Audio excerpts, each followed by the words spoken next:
అందరికీ నమస్కారం. Welcome to Suman TV's healthy journey with me Swapna. నిజానికి హెల్దీ జర్నీ జీవితంలో కావాలంటే డబ్బు అవసరం ఎప్పుడొస్తుందో, ఎలా వస్తుందో చెప్పలేము. అందుకే బహుశా పైసామే పరమాత్మ హై అంటారు. ఇది అక్షర సత్యం. ఎందుకంటే ఒక్కసారిగా డబ్బులు కావాలి గృహావసరాలకి, పిల్లల చదువులకి, పెళ్ళిళ్ళకి, మరో దానికి, బిజినెస్ ఎక్స్పాన్షన్‌కి అంటే ఎక్కడి నుంచి వస్తుంది? భగవంతుడు ఇవ్వాలని కోరుకుంటాం. కాబట్టి ఇటువంటి వాళ్ళ కోసం అండ్ అలాగే కొంచెం డబ్బులు ఎక్కువ ఉన్నాయి ఈ నెల, నేను దాచుకుంటాను, మంచి రేట్ ఆఫ్ రిటర్న్ వస్తే ఎక్కడైనా నేను భద్రంగా నా డబ్బులు పెట్టాలి అనుకుంటున్న వాళ్ళ కోసం north East Chit fund company బయలుదేరింది 40 సంవత్సరాల క్రితం. ఈ 40 సంవత్సరాల్లో 1200 మంది కస్టమర్ల అవసరాలు తీర్చడమే కాకుండా వాళ్ళతో ఒక చాలా దగ్గర బాండ్ ఒకటి ఏర్పరచుకుని ఒక చాలా రిలయబుల్ చిట్ ఫండ్ కంపెనీగా పేరు తెచ్చుకుంది నార్త్ ఈస్ట్ చిట్ ఫండ్. ఇవాళ మనతో పాటు CEO ఆఫ్ నార్త్ ఈస్ట్ చిట్ ఫండ్ మనందరికీ బోల్డ్ విషయాలు చెప్పబోతున్నారు about chit funds. Mahesh Kumar Singh గారు ఉన్నారు. Let's talk to him. Mahesh గారు నమస్కారం. నమస్కారం అండి. సార్, నార్త్ ఈస్ట్ అంటేనే కొంచెం చాలా కళకళలాడే ఒక ఆస్పిషియస్ నేమ్. ఎందుకంటే ఇంట్లో పూజా మందిరం పెట్టినా కూడా అక్కడే పెడతారు, నార్త్ ఈస్ట్లో పెడతారు. కాబట్టి ఈ కంపెనీ ఆవిర్భావం ఎలా జరిగింది చెప్పండి. మీరు అన్నట్టుగా మన తెలుగువారి సాంప్రదాయంలో ఈశాన్య దిక్కుకి చాలా ప్రాముఖ్యం ఉందండి. అలానే మా ప్రమోటర్స్ కూడా దాన్ని ఎక్కువగా నమ్ముతారు. వారు ఎటువంటి పని చేసినా, ఎటువంటి ఇంట్లో కార్యక్రమాలు కానీ, బిజినెస్ పరంగా ఎటువంటి నిర్ణయాలు తీసుకున్నా ఈశాన్య దిక్కు నుంచి మొదలు పెట్టడం వారికి ఒక ఆచార్యం, వారికి ఒక భరోసాగా చేయడం జరుగుతుంది. అందుకే దాన్ని మా కంపెనీ పేరుగా మార్చుకోవడం జరిగింది. సో అసలు నార్త్ ఈస్ట్ ఆవిర్భావం ఎలా జరిగింది సార్? అంటే చిట్ ఫండ్ కంపెనీలు చాలా ఉంటాయి. ఇంకొక చిట్ ఫండ్ కంపెనీ నేను పెడితే ఇంకా ఇది చాలా బాగా సక్సెస్ఫుల్ అవుతుంది, చాలా మందికి ఉపయోగపడుతుందని ఆలోచన ఎలా వచ్చింది మీ ఫౌండర్స్కి? ఈ ఆలోచన అండి, మన ఫౌండర్స్ అగర్వాల్ ఫ్యామిలీ అనేవాళ్ళు ఈ చిట్ ఫండ్ బిజినెస్ని దాదాపు 40 సంవత్సరాల క్రితం మొదలుపెట్టారండి. ఒక చిన్నగా ₹1 లక్ష చిట్ తోటి 40 సంవత్సరాలు వారు వారి ఫ్రెండ్స్ తోటి మొదలు పెట్టడం జరిగింది. కేవలం అందరికి తెలుసు, మన అగర్వాల్ ఫ్యామిలీ అంటే కొంచెం డబ్బున్న వాళ్ళు అని చెప్పేసి అందరూ అంతే తెలిసింది అందరికీ. వారందరూ కలిసి ఒక ఫ్రెండ్స్ గ్రూప్ లాగా దీన్ని ఒక 40 సంవత్సరాల క్రితం మొదలుపెట్టారు. అలా క్రమక్రమంగా విస్తరిస్తూ ఇండివిజువల్స్ నుంచి ఒక పార్ట్నర్షిప్ ఫామ్గా చేయడం జరిగింది.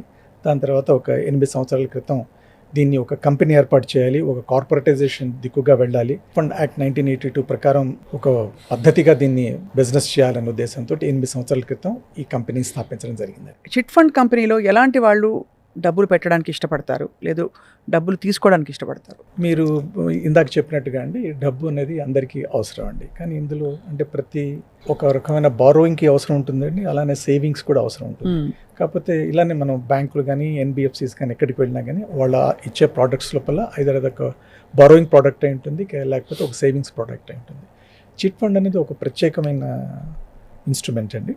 ఇది మన దేశం లోపల నాటు దశాబ్దాలు, చాలా శతాబ్దాలుగా ఇక్కడ చాలా ప్రాచీనంగా ఉన్న ఒక వ్యవస్థ ఇది. మనకందరికీ తెలుసు, గ్రామస్తుల్లో కూడా చాలామంది మహిళలు, రైతులు చిన్న చిన్నగా గ్రూపులు ఏర్పడటం, అందరూ చిట్టీలు కట్టడం అంటారు, చిట్టీలు పాట పాడటం అంటారు. అందరి కోసం ఒకడి కోసం అందరు అన్నట్టుగా 10 మంది కలిసి డబ్బు పోగేసి ప్రతి నెల ఒకళ్ళ అవసరం తీర్చడం కోసం ఆ డబ్బుని వాడుకోవటం అంటూ జరుగుతుంది. ఇది ఎప్పటి నుంచో జరుగుతుందండి.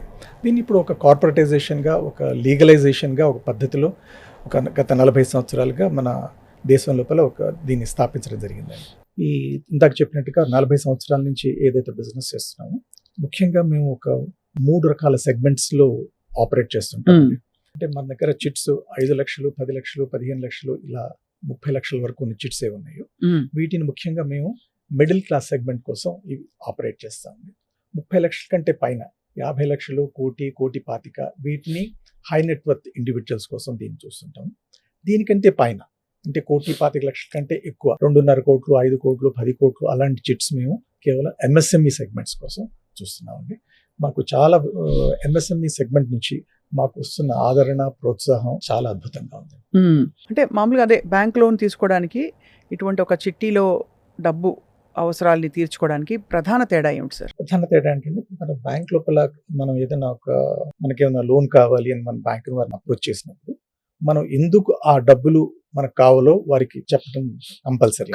కరెక్ట్. మనం ఇల్లు కట్టుకుంటున్నామా, లేకపోతే ఒక కారు కొనుక్కుంటున్నామా, ఒక బిజినెస్ చేస్తున్నామా, వాళ్ళకి చెప్పడం, ఆ ప్రాపర్టీ చూపించాలి, ఆ కారు చూపించాలి, దానికి కావాల్సిన ఆధారాలను చూపించాలి, దానికి కావాల్సిన ప్రాజెక్ట్ రిపోర్టు, దానివల్ల మనకి ఎలా ఆదాయం వస్తుంది, మన నెలకి ఎంత కడతాము, అలాంటి లెక్కలన్నీ వాళ్ళకి చూపించడం జరుగుతుంది. దానికి కావాల్సిన కొటేషన్స్, ప్రాజెక్ట్స్, ఎస్టిమేషన్స్ అవన్నీ కూడా వాళ్ళకి సమర్పించడం జరుగుతుంది. కానీ చిట్ ఫండ్ దగ్గరికి వచ్చేసరికి మాత్రం వాళ్ళకి ఎటువంటి వాళ్ళు ఎందుకు కావాలి డబ్బులు అనేది మనం అడగమండి. అది వాళ్ళు ఎటువంటి అవసరాలకైనా సరే, అవసరాలు అవే ఉండొచ్చు. అదే మీరు అన్నట్టుగా అది వాళ్ళకి పిల్లల పెళ్ళిళ్ళకి కావచ్చు, పిల్లల చదువులకు కావచ్చు, ఇంటి నిర్మాణానికి కావచ్చు, ఎటువంటి అవసరాలు ఉన్నప్పటికీ కూడా మన చిట్ ఫండ్ లోపల వారు అటువంటి లావాదేవీలు, అంటే నేను చెప్పేది ప్రాజెక్ట్ రిపోర్ట్లు, ఎస్టిమేషన్స్, కొటేషన్స్ అవేమి పెద్ద తతంగం లేకుండా ఈజీ టు ఆపరేట్, అంతే, easy to join, easy to operate, easy to get the money. And ఇతర కంపెనీల దగ్గరికి వెళ్తే కూడా ఏదో ఒక షూరిటీ అడుగుతారు. అంటే ఇక్కడ మనం కూడా షూరిటీ అడుగుతామండి. షూరిటీ అడగని కాదు, ఇక్కడ ఒకటి ఈజ్ ఆఫ్ బిజినెస్ అండి. ఓకే, ఈజ్ ఆఫ్ బిజినెస్ చాలా సింపుల్ గా మనం ఇచ్చేస్తాం. కేవలం మనం అడిగేది మిగతా పేపర్స్, అంటే ముఖ్యంగా ఏ ఫైనాన్షియల్ ఇన్స్టిట్యూట్ అయినా ముఖ్యంగా కేవైసీ తీసుకోవాలండి. అది గవర్నమెంట్ వారి రూల్ అది. కాబట్టి మనం కేవైసీ తీసుకోవడం పాటు కేవలం ఒక ముగ్గురి షూరిటీలు మనం తీసుకుంటాం. దాన్ని బట్టి వాళ్ళు ప్రభుత్వ ఎంప్లాయీస్ కావచ్చు, ప్రైవేట్ ఎంప్లాయీస్ కావచ్చు, వారి షూరిటీని తీసుకుని మనం ఇవ్వడం జరుగుతుంది. బట్ షూరిటీ అంతవరకు ఓకే, కానీ ఏదైనా పెద్ద అసెట్స్ కానీ బంగారం తాకట్టు పెట్టడం ఇవన్నీ అవసరం ఉంటుందా? లేదండి, అలాంటివి అవసరం లేదండి. కాకపోతే ఎవరైనా కస్టమరు నాకు ఎవరు షూరిటీస్ దొరకట్లేదు, కాకపోతే బంగారం మాత్రం మనం తీసుకోలేమండి. కాకపోతే నా దగ్గర ఏమైనా ఎల్ఐసి పాలసీస్ ఉన్నాయి, అలాంటి లిక్విడ్ సెక్యూరిటీస్ మనం తప్పకుండా తీసుకోవచ్చు. రైట్. సో టిపికలీ సార్, ఇంతవరకు ఈ 1200 మంది కస్టమర్స్, క్లయింట్స్ మీకు లాయల్గా దే కీప్ కమింగ్ బ్యాక్. ఎలాంటి వాళ్ళు, ఏ అవసరాలకి వాళ్ళు మీరు ఒక సడన్గా మీరు భలే వచ్చి ఆదుకున్నారు అని చెప్పిన సందర్భాలు చాలా ఉండుంటాయి. ముఖ్యంగా అండి ఎంఎస్ఎంఈ సెగ్మెంట్ అండి. ఎంఎస్ఎంఈ సెగ్మెంట్ లోపల వాళ్ళు ఎటువంటి కొత్త బిజినెస్ స్టార్ట్ చేయాలన్నా, ఉన్న బిజినెస్ ఎక్స్పాండ్ చేయాలన్నా, ఇంకో కొత్త మిషనరీ కావాలనుకున్నా, ఇట్లాంటి వాటికి మన దగ్గర ఎంఎస్ఎంఈ కస్టమర్స్ మన దగ్గరికి రావడం చాలా అట్లాంటి ఇందాక చెప్పినట్టుగా ఈ కొటేషన్లు, ఎస్టిమేషన్లు బాదరబందీ లేకుండా అతి త్వరగా వారికి కావాల్సిన ఆర్థిక అవసరాలకి మనం దానికి తోడ్పడ్డాము అని చెప్పేసి మనకు చాలా నమ్మకంగా చెప్తారండి. చాలా చాలా గొప్ప విషయం సార్. ఎందుకంటే నిజంగానే అక్కడికి ఇప్పుడు మీ వైపు నుంచి వాళ్ళ మీద నమ్మకం ఉండాలి, వాళ్ళ వైపు నుంచి మీ మీద నమ్మకం ఉండాలి. దాదాపుగా ఈ కంపెనీ, ఇది పేరుకి కంపెనీ కానీ ఒక ఎక్స్టెండెడ్ ఫ్యామిలీ లా, కుటుంబం లాగా చెప్పారు. మేము ఇప్పుడు కూడా అలానే అంటామండి. నార్త్ ఈస్ట్ ఫ్యామిలీ కంపెనీ అనండి, నార్త్ ఈస్ట్ ఫ్యామిలీ అంటామండి. అది మా స్టాఫ్ కావచ్చు, మా కస్టమర్స్ కావచ్చు, మేమంతా కలిసి ఒక కుటుంబంలాగా చూస్తాం. ఈ ఎంఎస్ఎంఈస్ కాకుండా వ్యక్తిగత అవసరాలకి, పెళ్లిళ్ళకి, వాటికి కూడా మీరు ఇస్తారు కదా సార్? అంటే మీరు అన్నట్టుగా ఒక అవసరాలకి, అంటే అది ఎటువంటి అవసరమైనా కావచ్చు అండి. మనిషికి డబ్బు అవసరం చాలా రకాలుగా అవసరాలు ఉంటాయండి. అది ఇల్లు కట్టుకోవటం కావచ్చు, పిల్లల అమ్మాయి పెళ్లి కావచ్చు, చదువు సార్, ఇప్పుడైతే ఎడ్యుకేషన్ సీజన్ నడుస్తుంది. అవునండి, ఎడ్యుకేషన్ సీజన్, వీటికి కావచ్చు. ముఖ్యంగా ఇలాంటి విషయాలకి మనం తప్పకుండా ఇవ్వడం జరుగుతుందండి. అండ్ ఎంత తొందరగా, ఇప్పుడు సపోజ్ ఒక 2 నెలల్లో నాకు ఒక 10 లక్షలు అవసరం పడుతుంది అని తెలుసుకున్నాను అనుకోండి, వెంటనే నేను ఏం చేయాలంటే ఇటువంటి ఒక పరిస్థితిలో? అంటే ఇప్పుడు ఈ చిట్ ఫండ్ యాక్ట్ ప్రకారం మనం ఒక కమిట్మెంట్ అంటూ ఇవ్వలేమండి. అంటే మీకు కరెక్ట్గా 2 నెలల్లో మేము తప్పకుండా మీకు ఇస్తామని చెప్పడం అది చట్టవిరుద్ధమైన. కరెక్ట్, అవును. మనం కస్టమర్స్ని, అయ్యా మీరు మన చిట్లో జాయిన్ కండి, ఆ రోజు చిట్ పార్ట్లో మీరు పాల్గొనండి, ఆ రోజు మీ అదృష్టవశాత్తు మీకు కనుక చిట్ అలాట్ అయితే మనం తప్పకుండా మీకు అలాట్ అయినా మీరు మాకు కావాల్సిన షూరిటీలను సమర్పించిన 20 రోజుల లోపల మీకు తప్పకుండా అమౌంట్ రిలీజ్ చేస్తామని చెప్తామండి. చాలా గర్వంగా చెప్పగలిగే విషయం ఒకటి మేడం గారు, చెప్పండి సార్. హైదరాబాద్ అంటే తెలంగాణలో దాదాపు ఒక 750 చిట్ ఫండ్ కంపెనీస్ ఉన్నాయండి.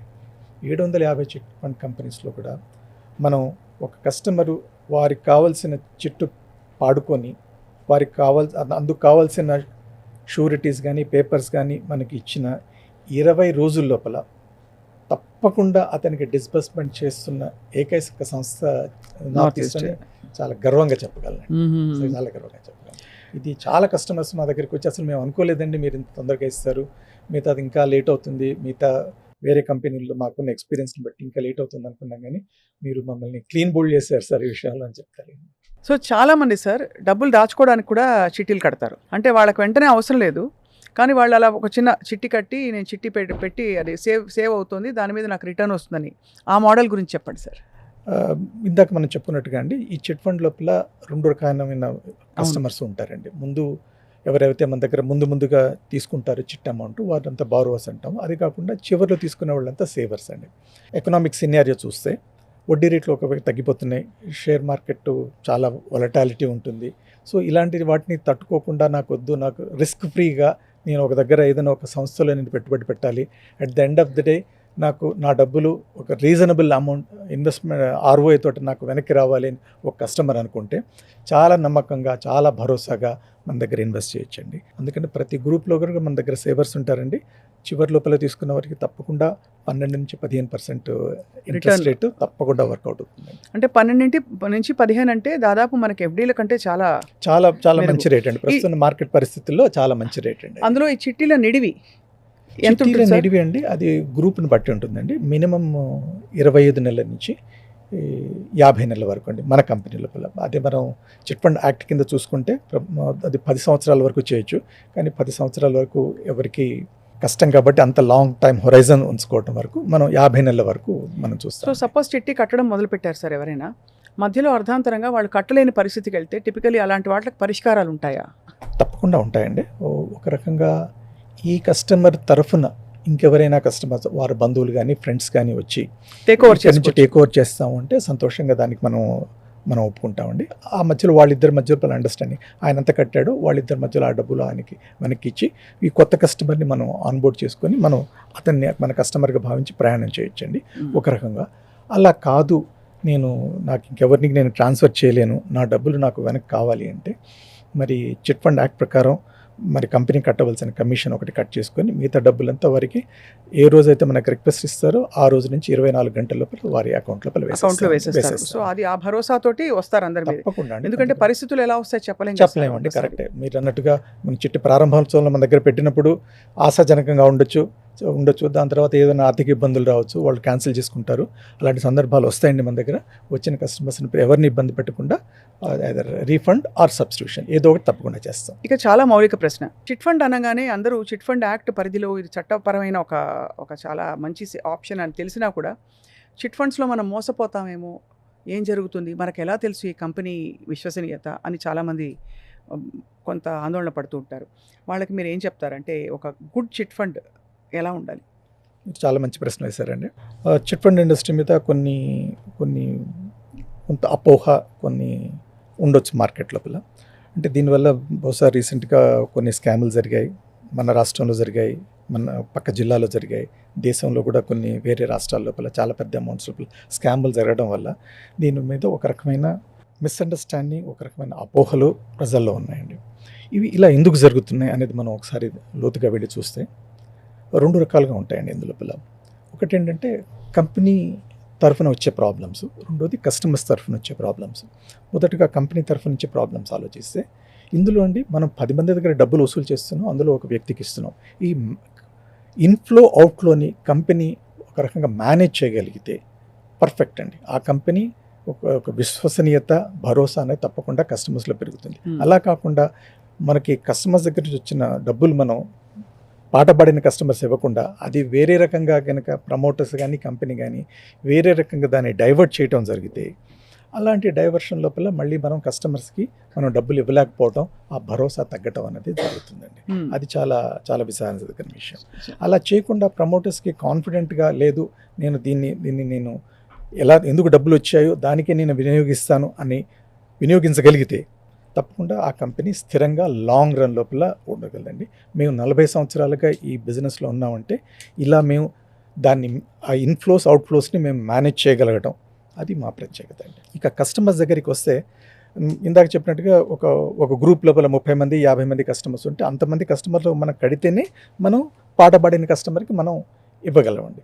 ఒకవేళ మనకి కస్టమర్స్ మన దగ్గర రికవరీస్ రావట్లేదు అనుకోండి, అట్లాంటప్పుడు బహుశా మనం ఈ పాటపడిన కస్టమర్కి మనం డబ్బులు ఇవ్వడం అనేది కొంచెం ఇబ్బందికరమైన పరిస్థితి. అవును.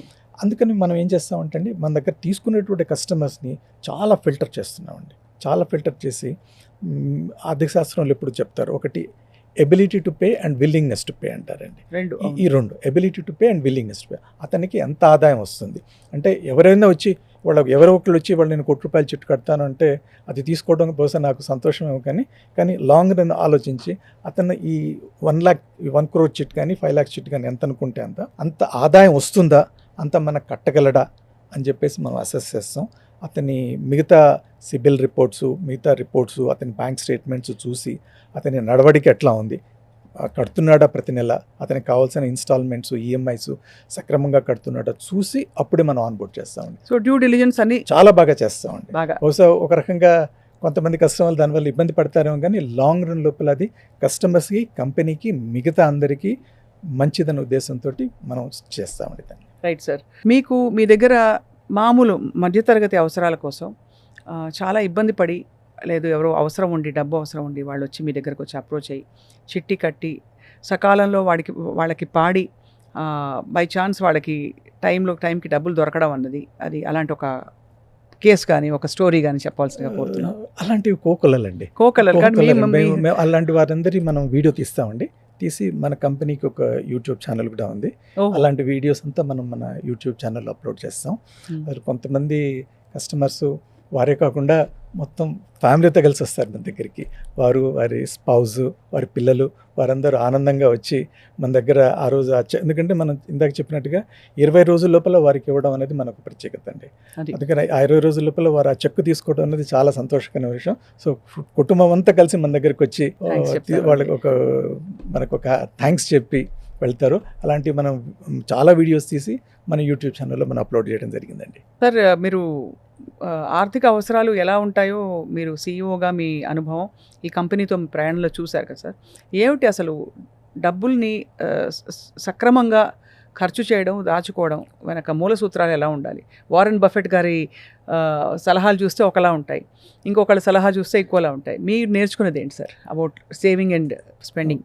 ప్రతి మనిషికి పొదుపు అన్నది తప్పనిసరి అండి. పొదుపు అన్నది కాకపోతే ఒక రకంగా ఇక్కడ నేర్చుకోవాల్సిన ఒక విషయం ఏంటంటే, నా ఆదాయం ఇంత, ఇందులో నేను ఖర్చు పెట్టేసిన తర్వాత మిగిలింది నేను పొదుపు చేస్తాను అన్నది సరైన పద్ధతి కాదేమోనండి.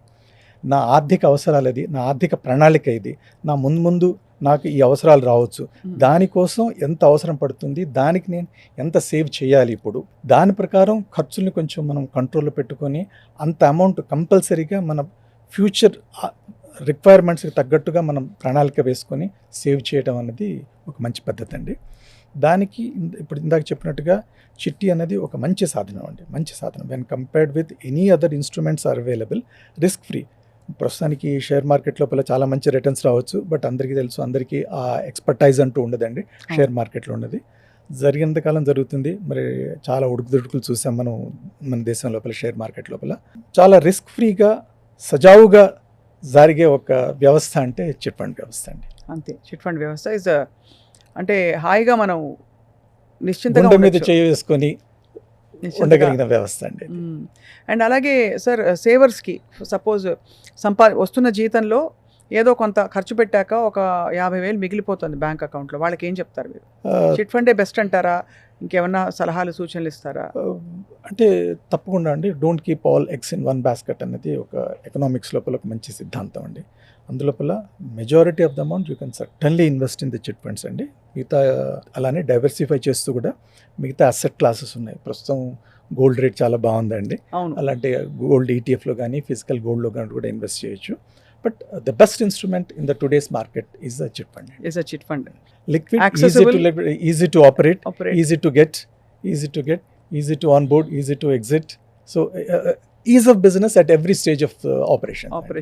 ఇప్పుడు చూస్తున్న ప్రేక్షకులు ఆబ్వియస్లీ మిమ్మల్ని కాంటాక్ట్ అవ్వాలంటే తెరపై డిస్ప్లే అవుతున్న నంబర్ ద్వారా తప్పకుండా అండి, తప్పకుండా వారు చేస్తే అక్కడ మా సేల్స్ టీం వారు ఉంటారు, మా మార్కెటింగ్ వారు ఉంటారు. వాళ్ళ అవసరాన్ని బట్టి మీరే సలహా ఇస్తారా? ఇంత చిట్టిలో ఇంత తీసుకోండి నేను వెళ్ళదని? తప్పకుండా అండి. ముందు వారిని అడుగుతాం మీకు ఏది కంపల్సరీ అని, లేకపోతే వారిని ఒకసారి వారి ఎకనామిక్ సిచ్యువేషన్ ఒకసారి మనం అసెస్ చేసి, లేదంటే ఈ చిట్టుకి బదులు మీకు ఈ చిట్ అయితే బాగుంటుంది, ఎందుకంటే కొన్ని మన దగ్గర రన్నింగ్ చిట్స్ ఉంటాయి, కొన్ని మనం స్టార్ట్ చేయబోయే చిట్స్ ఉంటాయి, దాన్ని బట్టి మనం సలహాలు ఇవ్వడం జరుగుతుందండి. సో ఇది నిత్యం మీరు యాక్చువల్లీ ఆల్మోస్ట్ ఒక financial planner for such families. That's a blessing for all of us. Yes sir. North East Chit fund company యొక్క విజన్ ఏమిటి అంటే, రాబోయే 10-20 ఇప్పుడు 1,200 మంది కస్టమర్స్ ఆల్రెడీ మీ వెంట ఉన్నారు, మీతో ఉన్నారు. ప్రస్తుతానికండి మేము ఒక సాలీనా అంటే యాన్యువల్గా ఒక 400 కోట్ల బిజినెస్ చేస్తున్నాం. ప్రస్తుతం ఒక 60 మంది స్టాఫ్ మన దగ్గర ఉన్నారండి. ఇది మనం ఒక 2 సంవత్సరాల లోపల ఈ బిజినెస్ 400 నుంచి ఒక 1000 కోట్లు చేయాలని, ఇంకా అంతకంటే కూడా ఎక్కువ ప్రణాళికలు ఉన్నాయండి. ప్రస్తుతం అంత దూరంగా చెప్పడం భావ్యం కాదేమో, కానీ ఒక 2-3 సంవత్సరాల్లో ఈ 400 బిజినెస్ని మనం ఒక 1000 కోట్ల బిజినెస్కి తీసుకెళ్లాలని మా ప్రగాఢమైన నమ్మకం అండి. పెద్ద పెద్ద చిట్ ఫండ్స్, పెద్ద పెద్ద ఎంఎస్ఎంఈ యూనిట్స్ అందరూ కూడా మనకు ప్రోత్సాహంగా మన వెన్నుతన్ని ఉంటున్నారు. కాబట్టి అందులో కంపెనీ కూడా చాలా కొత్త కొత్త విషయాలు, అంటే we are trying to make a digital journey అండి. మా ఆఫీస్ లోపల పేపర్ వాడకం పూర్తిగా తగ్గించేసి కస్టమర్ అప్లికేషన్ దగ్గర నుంచి కస్టమర్కి డబ్బులు ఇవ్వడం వరకు టోటల్ జర్నీ మనం డిజిటలైజేషన్ చేసే ప్లాన్లో ఉన్నామండి. కాబట్టి with that ease of business and with the digitalization we are sure I think we will reach that mark అండి. బయటికి ఎంత కార్పొరేటైజ్ జరిగినా కూడా ఆబ్వియస్లీ ఆ వార్మ్త్ అండ్ ఆ ఎమోషన్ ఆఫ్ ఒక అవసరం తీరాలి టైంకి అన్నది, అది మాత్రం ఎప్పటికీ అలా కలకాలం ఉంటుంది తీసుకునే వాళ్ళ దగ్గర, మీ దగ్గర. ఎందుకంటే ఆ బంధం నమ్మకంతో నడిచే బంధం కాబట్టి. మీరు చాలా మంచి మాట చెప్పారు. మేము ఎలా దాన్ని చెప్తామండి, చిట్ అంటామండి, CHIT. C is character, H is for honesty, I for integrity, T for trust. మేము ఈ 4 మాకు మూల స్తంభాలుగా తీసుకొని మేము పనిచేస్తున్నామండి. సో సర్టన్గా అది మేము తీసుకొని పనిచేస్తున్నాం కాబట్టి అండి, చెప్పడానికి అంత గర్వం అంటే, చాలామంది కస్టమర్లు మన దగ్గర పేమెంట్ చేసిన వాళ్ళు రిసిప్ట్ కూడా అడగరండి. రిసిప్ట్ కూడా అంటే మనకు వాళ్ళ మీద ఉన్న భరోసా. ఎందుకంటే కొంత 40 సంవత్సరాల ప్రయాణంలో 2 జనరేషన్స్ మన దగ్గర మనతో కలిసి ఇన్వెస్ట్ చేస్తున్న వాళ్ళు ఉన్నారు. కాబట్టి వాళ్ళకి ఎంత నమ్మకం అంటే మన మీద, కట్టిన తర్వాత కట్టాం కదండి మీ దగ్గర, మీ మనిషి వచ్చి తీసుకెళ్ళాడు, మాకు ఆ నమ్మకం ఉంది, మీరు ఇవాళ కాకపోతే రేపు రెసిట్ ఇవ్వండి, ఏం పర్లేదు అని చెప్తారు మనకి. అటువంటి ఆ నమ్మకం, ఆ భరోసా కస్టమర్స్కి మనం ఇవ్వగలుగుతాం. సో అయితే మొత్తానికి నార్త్ ఈస్ట్ చిట్ ఫండ్స్ 40 ఏళ్ల ప్రయాణంలో ఇంకా రాబోయే తరాలు ఇది నడుస్తూ చాలామందికి ఉపయోగపడడమే కాకుండా, అలాగే చాలామంది దగ్గర వ్యర్థంగా ఉండే కొంత డబ్బు ఏదైతే ఉందో అది ఇంకోళ్ళకు ఉపయోగపడే విధంగా ఇది డైవర్ట్ అయ్యి అదొక అంటే వర్ధిల్లుతుంది కంపెనీ అని చెప్పి ఆశిస్తున్నాం. మహేష్ కుమార్ గారు, థ్యాంక్ యూ అండి. Thank you. నమస్కారం అండి.